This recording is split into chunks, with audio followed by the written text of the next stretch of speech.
অফিসের দিন বেরঙিন শব্দহীন, স্ক্রিন জুড়ে আজ শুধুই বৃষ্টি দিন।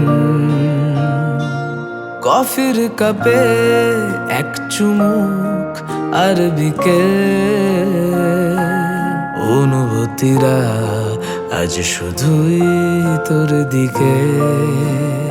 একলা রাতে বিছানায় মন শুধু ভাবতে চায় তোর কথা।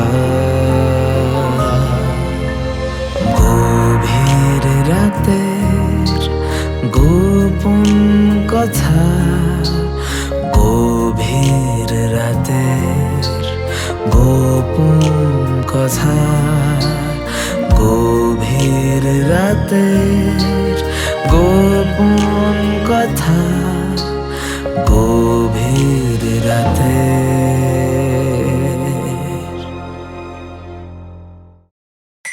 শুরু হচ্ছে গভীর রাতের গোপন কথা। আজকের গল্প পাশবালিশ। কিরে মেয়েরা, হলো তোদের? এদিকে কিন্তু দীপার বাবা ভীষণ রাগারাগি করছে। ওদের যাওয়ার সময় হয়ে এলো তো। কাকিমা, কাকুকে বলে দাও সাজতে গুজতে একটু তো সময় লাগবেই। আফটার অল নতুন বউ বলে কথা, নয়তো ছেলের বাড়ির লোকেরা কি বলবে? নতুন বউকে কিরকম বিধে করে দিয়েছে। বুঝলাম, কিন্তু তাড়াতাড়ি হাতটা চালায় এবার। আচ্ছা মা, তোমাকে যেটা বলেছিলাম সেটা গুছিয়ে দিয়েছো তো?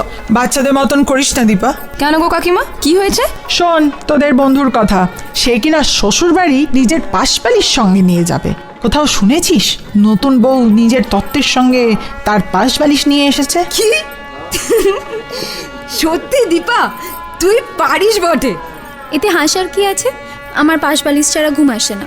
চিন্তা নেই, আজকের রাতটা একটু কষ্ট করে নে। কাল রাত্রি বলে কথা, কাল থেকে আর পাশবালিশের প্রয়োজন হবে না। নিজের বরকে জড়িয়ে ধরে ঘুমিয়ে পড়বি।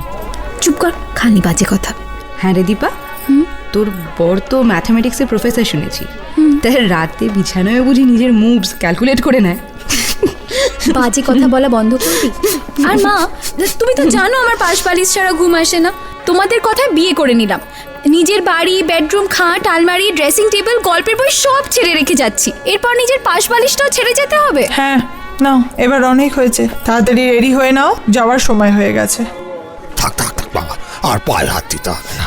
আমার আশীর্বাদ সবসময় তোমাদের সাথে রয়েছে। তা বললে হয় বাবা, দেখি প্রণামটা করে নি। থাক বাবা, থাক থাক। আচ্ছা আচ্ছা আচ্ছা, আমার তোমাকে আলাদা করে আর কিছু বলার নেই। তুমি যথেষ্ট বুদ্ধিমান, তবু মেয়ের বাবা তো, তাই বলছি মেয়েটা আমার বড্ড ছেলে মানুষ। কোনো ভুল টুল করলে একটু বুঝে শুনে নিও বাবা। ছোটবেলার থেকে অনেক আদরে মানুষ করেছি তো, ওকে ওকে কোনো কষ্ট কোনোদিন পেতে দিইনি। কাঁদিস না মা, কাঁদিস না। আপনি চিন্তা করবেন না বাবা, আজ থেকে দীপান্বিতা আমার রেসপন্সিবিলিটি। আর ওর কোনো অযত্ন আমি হতে দেব না। আমার যতটুকু স্বার্থ সামর্থ্য তাই দিয়ে ওকে যথাসম্ভব সুখে রাখারই চেষ্টা করব। বাবা, দীপা আমাদের একমাত্র মেয়ে, আর আজ থেকে তুমিও আমাদের এই বাড়ির ছেলে হলে। মাঝে মাঝে তোমরা এই বুড়ো বাবা মাটাকে দেখতে এসো, কিন্তু ভুলে যেও না। তার বলতে মা, আমরা তো আসবই। আপনারাও যখন ইচ্ছে আমাদের সঙ্গে দেখা করতে আমাদের বাড়ি চলে আসবেন না? ভালো থেকো বাবা, ভালো থেকো, ভালো থাকিস মা। আচ্ছা মা, আসছি তাহলে আমরা। আপনারা কোনো চিন্তা করবেন না, দীপান্বিতার কোনো অযত্ন হবে না, আর আমি ওর যথেষ্ট খেয়াল রাখবো। আর আপনারাও কিন্তু পরশুদিন সময় মতন চলে আসবেন। হ্যাঁ বাবা, হ্যাঁ। মা, তোমরা সাবধানে থেকো, আর একদম কাঁদবে না। আমি আসছি। হ্যাঁ।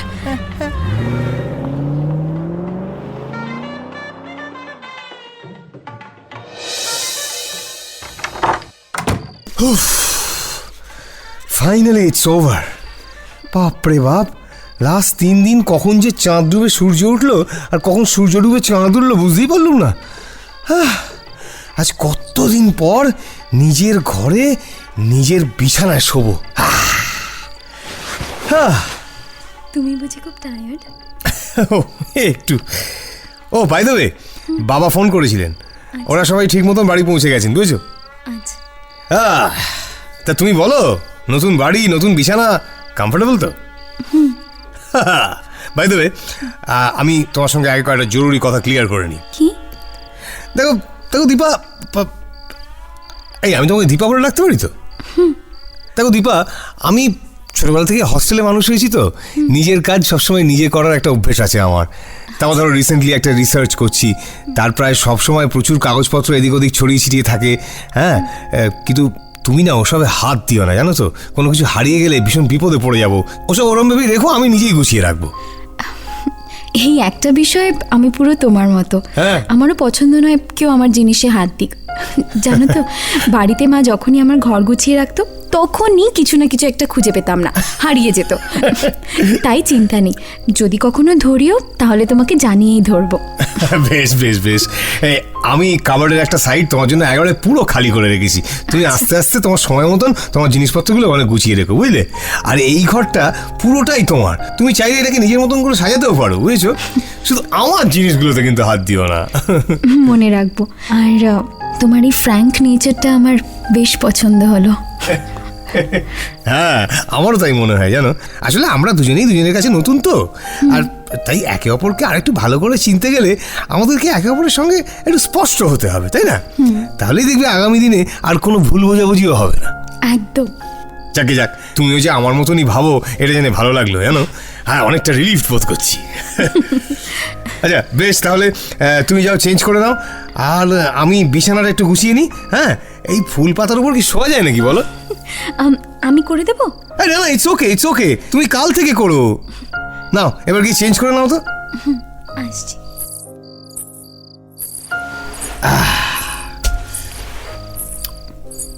ও, তুমি এসে গেছো? গুড। আচ্ছা, তো তুমি কোন দিকটা শোবে, মানে কোন দিকটা প্রেফার করো? সেরকম কোনো ব্যাপার নেই, তুমি বলো। ওই আমি তাহলে ডান দিকটাই শুই। চলো চলো, এসো, চলে এসো। আচ্ছা দীপা, এই অ্যারেঞ্জ ম্যারেজের ক্ষেত্রে ফুলসজ্জার রাতে নতুন দম্পতির কি করা উচিত? একে অপরকে আরেকটু বেটার বোঝার চেষ্টা। আর আর আর আমি কি করে জানবো? আমার তো এটা প্রথম ফুলসজ্জা, নাকি? সে তো আমারও। তবু তোমার তো কিছু এক্সপেকটেশন থাকতেই পারে না? যেমন ধরো, আমি তোমাকে নিজের পাশে ডেকে এনে বসাবো, এই তোমার সঙ্গে একটু রোম্যান্টিক কথাবার্তা বলবো, তারপর ধরো তোমাকে একটু কাছে টেনে নিয়ে তোমাকে একটু আদর করবো।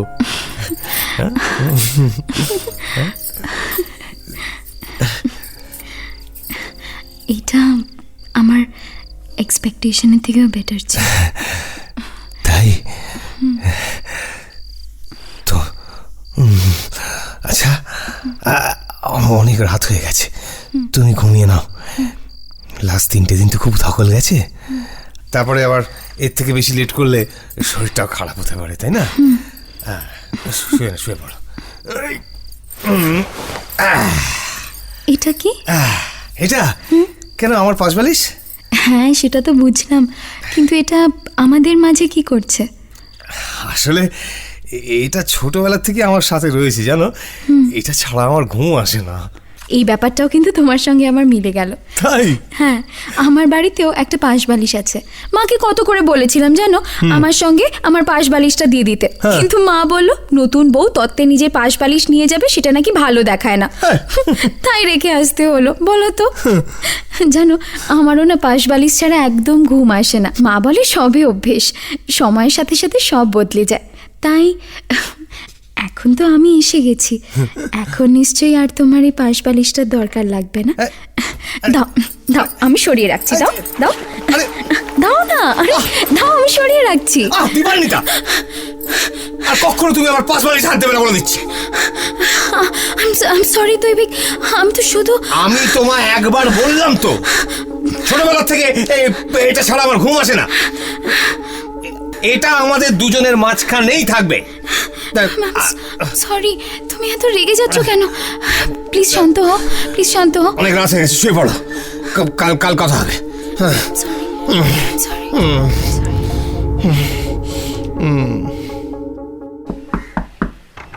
সুপ্রভাত বৌদি, ব্যস্ত? আসবো নাকি? হ্যাঁ হ্যাঁ, ভেতরে এসো। কেমন আছো বৌদি? বৌদি, সরি গো, তোমাকে ঠিক চিনতে পারলাম না। ও আচ্ছা, না চিনতে পারাটাই স্বাভাবিক। অ্যাকচুয়ালি তোমাদের বিয়েতেও আমি আসতে পারিনি। ওয়েল, আমি সুপ্রিয়, ঠিক আছে? তোমার ওয়ান অ্যান্ড অনলি হাজবেন্ডের অনলি ভাই। চিনেছি, সুপ্রিয় তো। হ্যাঁ, আমি তোমার কথা অনেক শুনেছি। তুমি তো আমাদের বিয়েতে বোধহয় অফিস থেকে ছুটি পাওনি, তাই না? হ্যাঁ গো। আর বলো, বিবাহিত জীবন কেমন চলছে? দাদা ঠিকঠাক যত্ন করছে তো? না করলে কিন্তু আমাকে কমপ্লেন করো, ঠিক আছে? না না না, সব ঠিক আছে। তা বেশ, দাদা কোথায়? দেখতে পাচ্ছি না তো। ও তো ইউনিভার্সিটি গেছে গো। তুমি ফোন করে কথা বলে নাও। কি, দাদা এর মধ্যে জয়েনও করে গেল? এই দাদাকে নিয়ে না, মানে তোমাদের বিয়েতে এক সপ্তাহ হয়নি। জানি, কিন্তু বললো ওর কি রিসার্চ পেপারের কাজ আছে একটা, তাই যেতে হয়েছে। তাড়াতাড়ি চলে আসবে। ও বেশ, আচ্ছা ভালো কথা। আর তুমি বলো, তুমি কেমন আছো? ঠিক আছে। বাহ, কি ব্যাপার বলো তো বৌদি? কেন? কিছু হয়েছে? না তো। বাপের বাড়ির কথা মনে পড়ছে বোধহয়। না না। আচ্ছা, জানো বৌদি, আমার এই মেয়েদের বিয়ের পরে যে বাড়ি ছেড়ে চলে আসে, সারনেম চেঞ্জ করে ফেলে, এই কনসেপ্টটা একদম ভালো লাগে না। তাই আমি ঠিক করে নিয়েছি, একদম যখন বিয়ে করব আমি ঘর জামাই থাকবো। কি বলো? তাই? তা কোনো শ্বশুর বাড়ি পছন্দ হয়েছে নাকি খুঁজে দেবো? প্লিজ বৌদি, তোমার কোনো বোন বা বান্ধবী আছে যে ঘর জামাই রাখতে ইন্টারেস্টেড? এর আগে কখনো খোঁজ করে দেখিনি গো, এখন জেনে নিলাম, এবার থেকে খোঁজ রাখবো। একদম বৌদি, I am depending on you. ঠিক আছে। এই বাহ বৌদি, তোমাকে তো হাসলে বেশ মিষ্টি দেখায়। Thank you. না না, অন এ সিরিয়াস নোট, দেখো বৌদি, নতুন জায়গায় নতুন পরিবেশ অ্যাডজাস্ট করতে তো একটু সময় লাগবেই সবার। তো তুমিও দেখো, আস্তে আস্তে করে সব ঠিক হয়ে যাবে, ঠিক আছে? আর আমার দাদা বলে বলছি না, আমার দাদা একটু সবার থেকে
ও আর বাকিদের মতো গল্প করে সময় নষ্ট করার পাত্র নয়।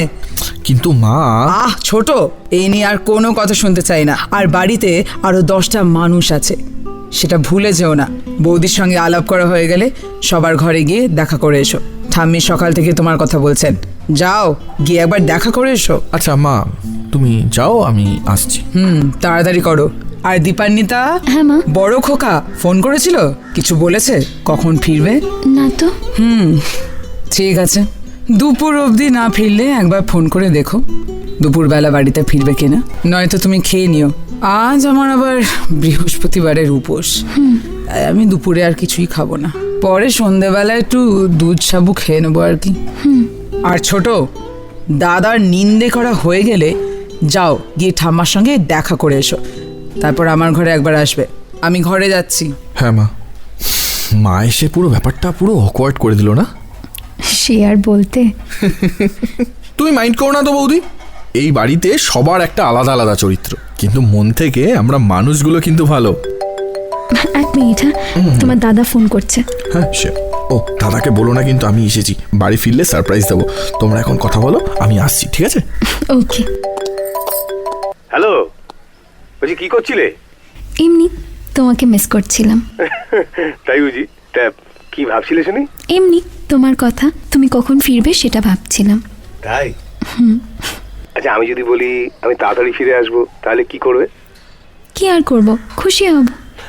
আর যদি দেখো যে আমি তোমার সামনেই দাঁড়িয়ে আছি, তাহলে কি করবে? বাবা, তোমার মুডটা একটু অন্যরকম মনে হচ্ছে। কাজে মন বসছে না বুঝি? এটা আমার প্রশ্নের জবাব হলো না।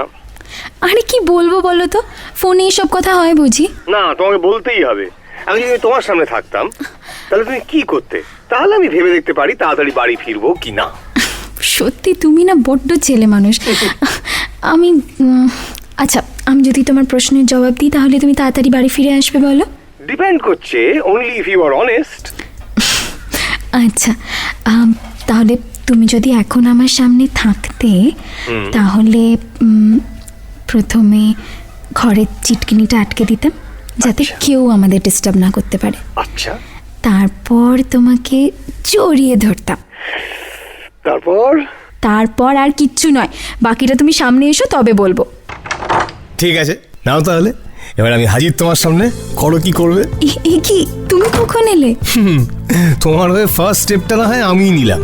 দরজা বন্ধ করে ছিটকিনি লাগিয়ে দিয়েছি, আর কেউ আমাদের ডিস্টার্ব করবে না। এবার তোমার পালা। কি হলো? আরে এত লজ্জা পাচ্ছ কেন?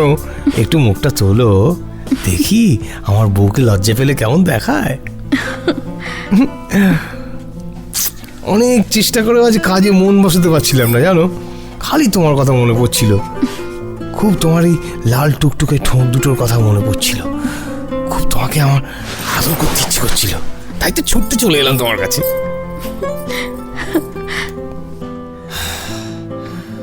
আচ্ছা দীপা, অনেক বেলা হয়ে গেছে, তুমি বরং লাঞ্চটা করে নাও। আমার একদম খিদে নেই, আমি মনে একটু জিরিয়ে নি, বুঝলে? আমারও আর খিদে নেই, আমিও তোমার সঙ্গে এখানেই থাকতে চাই। সে কি, তুমি লাঞ্চ করবে না? না। দেখি আমার 5 মিনিটটা কোথায় গেল। চলো একটু ঘুমিয়ে নি বরং। হ্যাঁ আচ্ছা, তুমি এখনো তোমার পাশ বালিশ নিয়ে শোবে? এখন তো আমি আছি, আমাকেও তো জড়িয়ে ধরে তুমি। না, আমি এর আগেও তোমায় বলেছি দীপা, আমার পাশ বালিশ ছাড়া ঘুম আসে না। আর এই নিয়ে আর কোনোদিন একটা কথা আমি শুনতে চাই না। হাজবেন্ড হিসেবে আমার যা যা কর্তব্য, যা যা দায়িত্ব, আমি সব পালন করার চেষ্টা করি, কিন্তু আমাকে বদলানোর চেষ্টা করো না তুমি। কিন্তু আমি তো শুধুই, তুমি ব্যাস দীপা, রেগে যাচ্ছ কেন? ব্যাস, এই নিয়ে আর কোনো ডিসকাশন আমি চাই না, আমাকে ঘুমোতে দাও।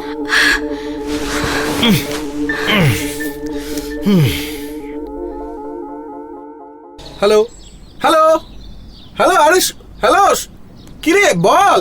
হ্যালো, শোনাই যাচ্ছে না। এ কি বৌদি, তুমি ছাতে এই সময়? তুমিও বুঝি টাওয়ার পাচ্ছ না? টাওয়ার পাচ্ছি না মানে? না, আসলে অফিসে একটা কলে ব্যস্ত ছিলাম, নিচে একদম টাওয়ার পাওয়া যাচ্ছে না, তো তাই ছাদে চলে এলাম যদি একটু বেটার টাওয়ার পাওয়া যায়। তা বৌদি, তুমি এখানে কি করছো? না, আসলে ওই তোমার দাদার পাশ বালিশটা রোদে দিয়েছিলাম, সেটাই নিতে এসে ভাবলাম কিছুক্ষণ ছাদে দাঁড়াই। দাদার পাশ বালিশ? তার মানে দাদা এখন এই পাশ বালিশটাকে কাছে রেখেছে? শুধু কাছে রেখেছে, রোজ রাতে জড়িয়ে শোয়। কি? না না, কিছু না, এমনি। সত্যি করে বলো তো বৌদি, কি হয়েছে? কিছু না, আমার তোমাকে এসব কথা বলা উচিত নয়। না বৌদি, তোমার কোনো দোষ নেই, এটা অনেক ছোটবেলার ঘটনা। আরে দাদার ছোটবেলা থেকে বেশি বন্ধু বান্ধব ছিল না, তখন ওই মা পাশ বালিশ দিয়ে বলেছিল যে এটাই এখন থেকে তোর বন্ধু। তো দাদা বড় হয়ে গেছে, বিয়ে হয়ে গেছে, এখন আর পাশ বালিশের কি দরকার? না না, মায়ের এটা বোঝানো উচিত ছিল। মা যে কেন দাদার এই অযৌক্তিক দাবিগুলোকে মেনে নেয় বুঝি না। তোর না না সুপ্রিয়, তুমি প্লিজ মাকে এই ব্যাপারে কিছু বলো না কিন্তু। আরে চিন্তা নেই বৌদি, আমি মাকে কিচ্ছু বলছি না।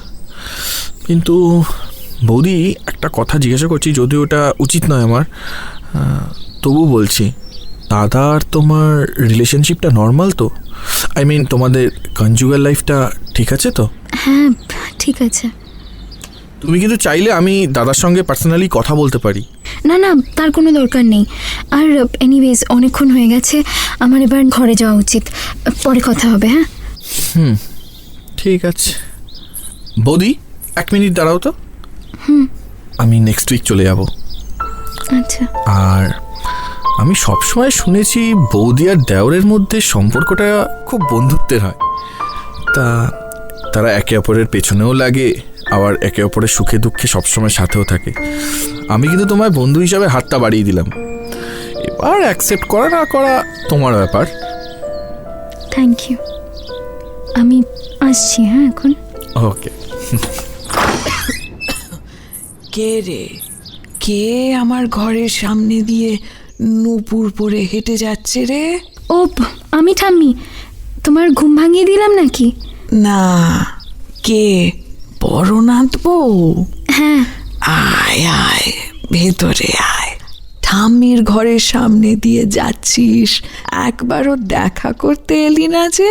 ঠাম্মির উপরে রাগ করেছিস বুঝি? না ঠাম্মি, আমি ভাবলাম তুমি ঘুমাচ্ছ বোধহয়। তোমার তো রাতে ঘুম আসে না শুনেছি, তাই। আর এই বয়সে ঘুম একেবারেই দু চোখের পাতা এক হবে রে মা। তার আগে আর ঘুম আসবে বলে মনে হয় না।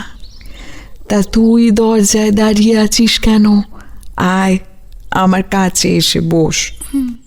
তাই ভর দুপুরে ছাতে কি করছিলিস? এখনো তো রোদ পড়েনি।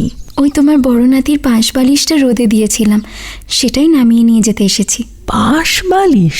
হ্যাঁ রে, বড় নাতি এখনো বুঝি পাশ বালিশ নিয়ে শোয়? তার মানে এখনো বরের মনে জায়গা করে নিতে পারিসনি? হয়তো তাই ঠাম্মি। তোর দোষ নেই রে মা। স্বামীর সোহাগ সবার কপালে জোটে না, কিন্তু বড় নাতির মনটা খুব ভালো জানিস। বাকি সব বার থেকে আলাদা। শুধু ছোটবেলায় যদি ওর সাথে ওই ঘটনাটা না ঘটতো, তাহলে বোধহয় আজ বড় নাতি তোদের মতোই সাধারণ হতো। না বৌদি, তোমার কোনো দোষ নেই, এটা অনেক ছোটবেলার ঘটনা। আরে দাদার ছোটবেলা থেকে বেশি বন্ধু বান্ধব ছিল না, তখন ওই মা পাশ বালিশ দিয়ে বলেছিল যে এটাই এখন থেকে তোর বন্ধু। তো দাদা বড় হয়ে গেছে, বিয়ে হয়ে গেছে, এখন আর পাশ বালিশের কি দরকার? না না, মায়ের এটা বোঝানো উচিত ছিল। মা যে কেন দাদার এই অযৌক্তিক দাবিগুলোকে মেনে নেয় বুঝি না। দূর। আচ্ছা ঠাম্মি, তোমাকে একটা প্রশ্ন করব। বল না মা, মন খুলে বল। আচ্ছা ঠাম্মি, ওর ছোটবেলায় কি এমন হয়েছিল গো, যার জন্য ও নিজের পাশ বালিশটাকে নিজের থেকে আলাদাই করতে চায় না? তখন বড় নাতি অনেক ছোট, 4-4.5 বছর বয়স হবে। বড় নাতি ছোটবেলা থেকেই সবার থেকে আলাদা। ওই ছোট্ট বয়সে যখন আর বাকি বাচ্চারা ঠিক করে উচ্চারণ করতে পারতো না, বড় নাতি মুখে মুখে নামতা পড়তো। ভাগ, গুণ, যোগ, বিয়োগ সব পারত। টিফিন টাইমে বসে খেলার মাঠে গাছের শুকনো ডাল দিয়ে মাটিতে অঙ্ক করত। তাই দেখে বাকি বাচ্চারা প্রায় ওর পিছনে লাগতো, ওকে মারতো, মাটিতে ধাক্কা মেরে ফেলে দিত। তখন প্রায় বড় নাতি স্কুল থেকে ফিরতো জামায় ময়লা ধুলো মেখে। একবার বাড়ি ফিরল, তখন নাক থেকে রক্ত পড়ছে। কি হয়েছে না, ক্লাসের এক ছেলে ঘুষি মেরেছে।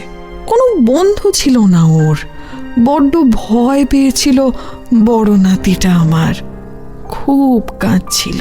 তখন বৌমা একটা পাশ বালিশ কিনে নিয়ে এলো আর বড় নাতির হাতে দিয়ে বলল, আজ থেকে এটাই তোর সবচেয়ে কাছের বন্ধু। তোর যখনই ভয় লাগবে এই পাশ বালিশটাকে জাপটে ধরে শুবি। তোর সবচেয়ে কাছের বন্ধু তোর এই পাশ বালিশ। ব্যাস, তবে থেকেই বড় নাতি ওই পাশ বালিশ ছাড়া কোথাও যায় না। প্রতিদিন রাতে ওই পাশ বালিশ জড়িয়ে ধরে শোয়। কিন্তু এখন তো তুই এসে গেছিস, পারবি না তুই মা বড় নাতির কাছ থেকে ওই পাশ বালিশটা সরিয়ে নিজের জায়গা করে নিতে? চেষ্টা করব ঠাম্মি। মনে রাখিস মা, ভালোবাসা একটা মায়ার জাল। একবার যদি তোর বরকে এই মায়ার বাঁধনে বাঁধতে পারিস, তাহলে দেখবি সব ঠিক হয়ে যাবে। পারতে আমাকে হবেই। আচ্ছা ঠাম্মি, এবার আমি আসি। হ্যাঁ, তুমি আরাম করো। যা মা, যা।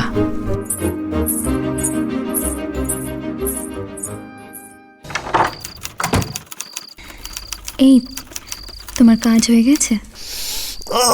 কাজ কি আর কখনো শেষ হয় ম্যাডাম? কিন্তু বাকিটা কাল করলেও চলবে। তাহলে তোমার সঙ্গে কথা বলার পারমিশন আছে বলছো? পারমিশন? পারমিশন কিসের? I am all years. ঠিক আছে, আমার আজ তোমার সঙ্গে খুব গল্প করতে ইচ্ছে করছে। শুধু গল্প করতে ইচ্ছে করছে নাকি অন্য কিছু আছে মনে মনে? ক্রমশ প্রকাশ্য। বাবা, ম্যাডাম একেবারে অন্য মুডে মনে হচ্ছে আজকে। হ্যাঁ, বলতে পারো। তাহলে বলো, কি গল্প করতে চাও? আজ তোমাকে আমি নিজের সঙ্গে পরিচয় করাতে চাই। That's interesting. তোমার মনে আছে বিয়ের প্রথম রাতেই তুমি আমায় নিজের ব্যাপারে সব বলে দিয়েছিলে? তোমার কি পছন্দ, কি অপছন্দ, যার অনেকটাই আমার সঙ্গে মিলে যায়। কিন্তু আমার ব্যাপারে এরকম একটা জিনিস আছে যেটা আমার তোমাকে বলা হয়নি। কি, এক্স বয়ফ্রেন্ড? না না। তাহলে? জানো, আমি যখন ছোট ছিলাম খুব দুষ্টু ছিলাম। আমার চোখের কাছে দাগটা লক্ষ্য করেছো? দেখো, হ্যাঁ হ্যাঁ হ্যাঁ হ্যাঁ। সিঁড়ি দিয়ে পড়ে গিয়ে কেটে গেছিল, 2টো স্টিচ পড়েছিল। বাবা, এত দুষ্টু ছিলাম আমি। আমাকে কাবু করার একটাই উপায় ছিল, ভূতের ভয় দেখানো। আমি অন্ধকারকে খুব ভয় পেতাম জানো। তাই যখনই মা আমাকে বকতো সব সময় ভূতের ভয় দেখাতো। একবার খুব দুষ্টুমি করছিলাম, কিছুতেই মা সামলাতে পারছিল না। তখন রেগে গিয়ে মা আমাকে জোর করে টেনে নিয়ে গিয়ে বাথরুমে বন্ধ করে রেখেছিল। তারপর আর কি, বাথরুমের লাইট বন্ধ, আর আমি প্রাণপণে চিৎকার করছি, মা দরজাটা খুলে দাও, মা লাইটটা জ্বালাও, মা আমার খুব ভয় করছে, মা সরি মা, আর দুষ্টুমি করব না, মা প্লিজ মা, মা আই এম সরি মা, আই প্রমিস আর দুষ্টুমি করব না। কিন্তু কে কার কথা শুনে? মা বাইরে থেকে শুধু একটা কথা বলেছিল, আমি তোকে বিশ্বাস করি না, তুই আজ সারা দিন বাথরুমে বন্ধ থাকবি, তোর শিক্ষা হওয়া দরকার, তাহলে আর কোনোদিন এরকম দুষ্টুমি করবি না। বাবা, মা তো খুব রাগী। হ্যাঁ, একেবারে একেবারে মানে ডেঞ্জারাস। হ্যাঁ, তা তো হবেই, স্কুল টিচার ছিল যে, স্কুলে বাচ্চাদেরকে শাসন করতো আর বাড়িতে আমাকে। তারপর কি হলো? আমি অনেকক্ষণ ধরে কেঁদেছিলাম মনে আছে, কিন্তু তারপর কখন যে জ্ঞান হারিয়ে মাটিতে পড়ে গেছিলাম হুঁশ নেই।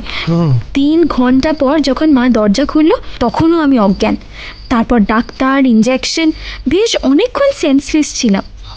যখন সেন্স ফিরল মাকে ভয় চাপতে ধরেছিলাম, মাকে প্রমিস করেছিলাম আর কোনো দিনও দুষ্টুমি করব না। তারপর থেকে যেন লাইট বন্ধ করে ঘুমাতে পারতাম না, বেশ অনেক বছর অবধি এই অভ্যেসটা ছিল। তারপর হঠাৎ মা একদিন আমার ঘরে এসে জিজ্ঞেস করলো, বলতো দীপা, মানুষকে সবচেয়ে উন্নত জীব বলা হয় কেন? আমি বললাম, চিন্তা করার শক্তি আছে, আমরা ভাবতে পারি, অ্যানালাইজ করতে পারি, তারপর ডিসিশন নিই। তখন মা বলেছিল, যখন আমরা এত কিছুই পারি তবু কেন যে জিনিসটা দেখা যায় না, যার উপস্থিতিতে যথেষ্ট সন্দেহ আছে, সেটার উপর বিশ্বাস করে আমি লাইট জ্বালিয়ে ঘুমাই। সেদিন থেকে আমি আর লাইট জ্বালিয়ে ঘুমাই না। বাহ, তুমি তো বেশ সাহসী বলতে হবে। না, সাহসী নই, বিশ্বাসী। জানতাম যদি কখনো ভয় লাগে মাকে ডাকবো, মা তো পাশের ঘরেই আছে, ঠিক আমার কাছে চলে আসবে। বাহ। আচ্ছা দৈভিক, তুমি আমাকে বিশ্বাস করতে পারো না? মানে? ঠাম্মি আমায় সব বলে দিয়েছে, কেন তুমি তোমার পাশ বালিশ ছাড়া শোও না। ওহ দীপা, আবার তুমি শুরু করলে। তোমাকে বলেছি তো আমি এই নিয়ে কোনো কথা বলতে চাই না, তবু তুমি কেন বারবার? কেন বলতে চাও না দৈভিক? লজ্জায় না ভয়? কিসের লজ্জা, কিসের ভয়? যে হয়তো বাকি সবার মতো আমিও তোমাকে জাজ করব। করছো নাকি? যদি নাই করতে তাহলে আমার পাশ বালিশ নিয়ে শোয়াটা নিয়ে তোমার এত প্রবলেম হতো না। টিকটিকির মতো ঠাম্মির কাছে গিয়ে আমার ব্যাপারে খোঁজ খবর নিতে না। আমি কোনো খোঁজ করিনি দৈভিক, তুমি আমার হাজবেন্ড, আমার সবচেয়ে কাছের বন্ধু। তোমাকে আরেকটু কাছ থেকে জানতে চাও কি আমার ভুল? উফ দীপান্বিতা, আমরা কেন এই ডিসকাশন করছি আমি কিছুই বুঝতে পারছি না।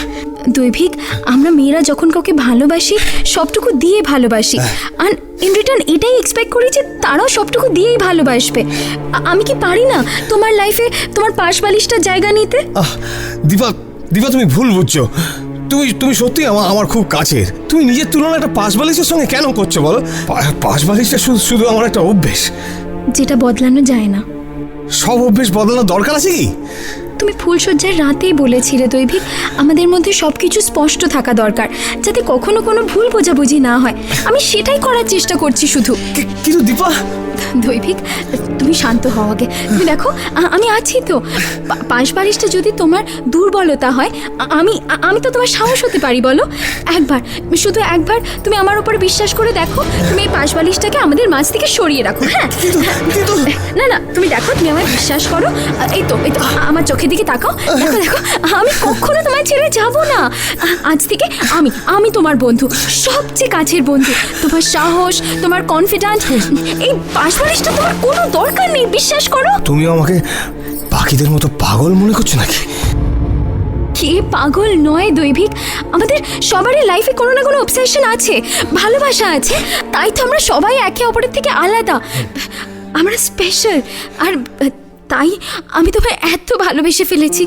আই প্রমিস, আমি সারা জীবন তোমাকে ভালোবাসবো। শুধু তুমি আমাকে একটু বিশ্বাস করো। তুমি আমাকে বাকিদের মতো জাজ করবে না তো? কখনো করবো না। আজ থেকে হাজবেন্ড ওয়াইফ হওয়ার আগে আমরা একে অপরের ভালো বন্ধু হলাম। দীপা, আমি না সত্যি তোমাকে হার্ট করতে চাইনি। আমি জানি। I am sorry. এই কদিন আমার জন্য তোমার খুব কষ্ট হয়েছে না? আমি আগে তোমায় চিনতে পারিনি, তাই একটু খারাপ লেগেছিল। আজ চিনে গেছি, বিশ্বাস করো। তাই খুব খুশি। আমিও দীপা, আমিও খুব খুশি। খুব ভালো লাগছে আমার, জানো, তোমাকে নিজের জীবনে পেয়ে আমার মনে হচ্ছে আমি প্রথমবার একটা ভালো বন্ধু পেলাম। সারা জীবনের জন্য। সারা জীবনের জন্য। I love you Dipa. I love you too Daivik, I love you too. আমার পাশ বালিশটা দৈভিক, আমার পাশ বালিশটা। দৈভিক কি বলছো? আমার পাশ বালিশটা দাও না। দৈভিক।